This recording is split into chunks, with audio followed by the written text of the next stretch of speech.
Donc j'évoque maintenant les deux autres types de pénibilité.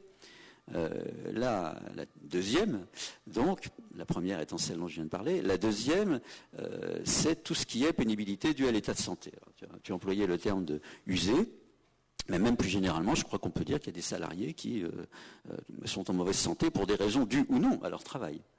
Ils sont fatigués, ils ont eu une grave maladie dont ils se sont à peu près remis, mais enfin ça laisse quelques traces, ils ont eu un accident qui a laissé des séquelles, etc., etc. Et où ils ont eu un travail qui a déjà des traces sur leur santé. Et là, ils sont en difficulté dans leur vie de travail.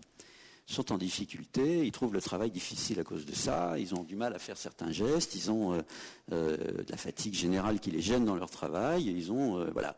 Et c'est assez difficile. Alors, il y a des dispositifs existants, dont la qualité est peut-être à réfléchir, à réévaluer, des dispositifs d'inaptitude, d'invalidité, qui ne jouent pas le même rôle.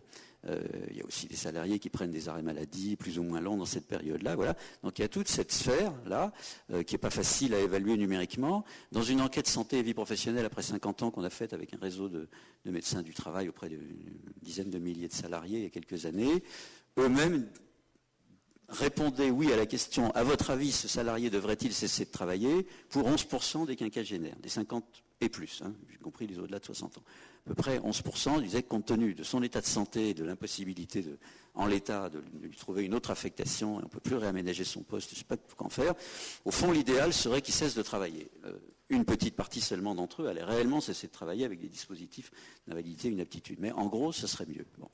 Alors là, à quel type de mesures ça renvoie ? Ça renvoie certainement à les dispositifs, certes, d'inaptitude et d'invalidité, je viens de le dire, mais aussi tout ce qui est aménagement de poste, reconversion.